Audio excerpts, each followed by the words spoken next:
Hey everybody, welcome back to Lindsey's Little Library. So we are in the last month of 2025 and the last month of my favorite series ever, which is Booklist Thursday. So Booklist Thursday is something I do with Sarah over at Sarah's Nightstand. We come to you every Thursday with some sort of thoughts, ideas, recommendations, something bookish related. And so for the month of December, we're going to give you some good book recs, all centered around our booktube besties, because that seems to be the theme of the month.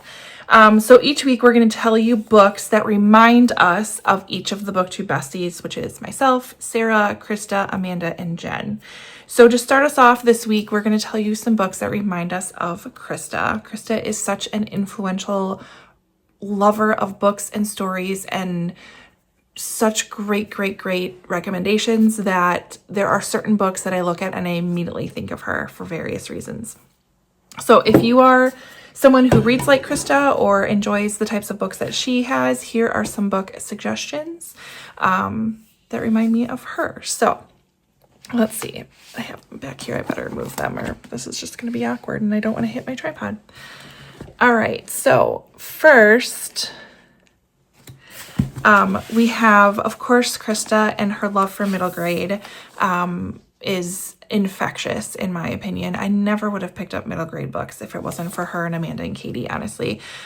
So one of the ones I picked up because of her is Until Tomorrow, Mr. Marsworth. This is by Sheila O'Connor. It is an epistolary written book that follows a girl named Renee. It takes place in the late 60s.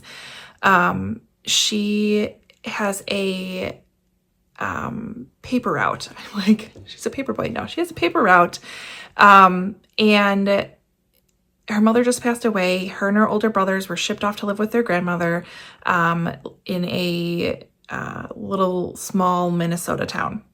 So stuck for the summer without a friend because they moved right at the end of school, she dedicates herself to her paper route, which brings her to the front door of Mr. Marsworth, his house. And he is the town recluse and he's a bit of a curmudgeon, and she just kind of takes it upon herself to introduce herself because she's very dedicated to this job. And so to her surprise, he answers and they become pen pals. And so the whole thing is letters between the two of them. It gets, oh my gosh, it's so wonderful. It's so sweet. It goes into some deep conversations I wasn't expecting. And these two form such a bond. It's amazing. I loved it. It's a quick read. I highly suggest it. And it just makes me think of Krista. The next one I have not read two of these, but they definitely remind me of Krista. So this one is Orphan Number 8 by Kim Van Alkmaid. Anything that has to deal with an orphan is like a trigger buzzword for Krista. She loves orphan books. So of course this one, Hello Orphan in the title, makes me think of her. So this one is 1919. 4-year-old Rachel is placed in the Hebrew infant home where Dr. Solomon is conducting medical research on the children. Dr. Solomon Mildred, so she subjects Rachel to an experimental course of x-ray treatments that establish the doctor's reputation while risking the little girl's health. Now in 1954, and Rachel is a nurse in the hospice wing of the old Hebrew's home when elderly Dr. Solomon becomes her patient. Realizing the power she holds over the helpless doctor, she embarks on a dangerous experiment of her own design. Before the night shift ends, Rachel will be forced to choose between forgiveness and revenge, based on true events. And we go from there. It sounds so fantastic. I don't know why I haven't read this yet, but Orphan Number 8.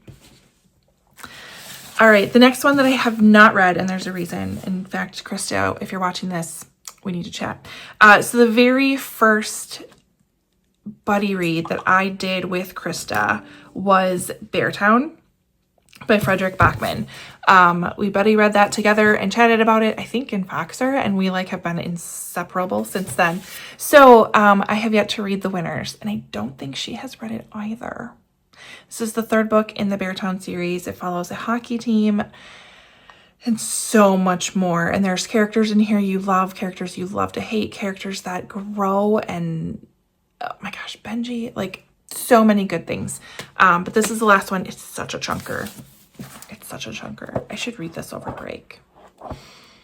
I don't know. But we need to read this together But anytime I hear about Beartown or see the series or have this book staring at me, I can't help but think of her. So thank you for that. That was such a good experience. The next one I have, again, is one that I want to say she gave this during a Christmas book exchange. I'm pretty sure she did. I think she gave it to all of us because she was like, you all need to read this. It is The Sun Does Shine by Anthony Ray Hinton. It is a nonfiction book, and it's how I found life and freedom on death row. It follows his experience. In 1985, he was arrested and charged with 2 counts of capital murder in Alabama. Stunned and confused and only 29, he knew that it was a case of mistaken identity and believed that the truth would prove his innocence and set him free. But let's just be honest, there is a different system of justice for people who are poor and Black in the South, and he was sentenced to death. He spent his first 3 years agonizing silence, full of despair and anger, but he then realized and accepted his fate and resolved that not only to survive, but to find a way to live on death row. It is so inspiring and so eye-opening and just a beautiful book. I need to reread it, actually. It's so fantastic. And again, one that makes me think of her because she has pushed this on so many people, and it's great.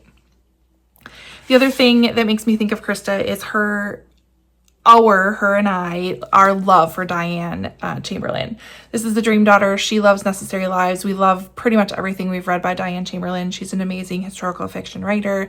This one actually has a little bit of a magical element to it because there's a little bit of time travel involved here, which is done very, very well. I still highly, highly recommend this book. It gives you a little bit of historical context, and then there's that added little time travel that's so fantastic. The book she loves is Necessary Lives, which talks about the eugenics movement, but Diane Chamberlain is not afraid to dive into some controversial times in our history and bring them to light and share them, and she does it in such a fantastic way. So this also makes me think of Krista. So if you're looking for books that will give you some Krista vibes, these are some really, really great suggestions and ones that constantly have me thinking about her. Head over to Sarah's channel and see what books she has for us today that make her think of Krista. Maybe there's some repeats. I don't know. We don't talk about that beforehand. Otherwise, if there's a book that makes you think of Krista, I want you to put it down below. So we have this whole pile of Krista loving books for us to go back on. If you can't think of one, let's see, Krista. What kind of emoji? Share an emoji that makes you think of Krista, that you think would be very Krista-ish. I'm thinking like music notes or sunshine, something like that.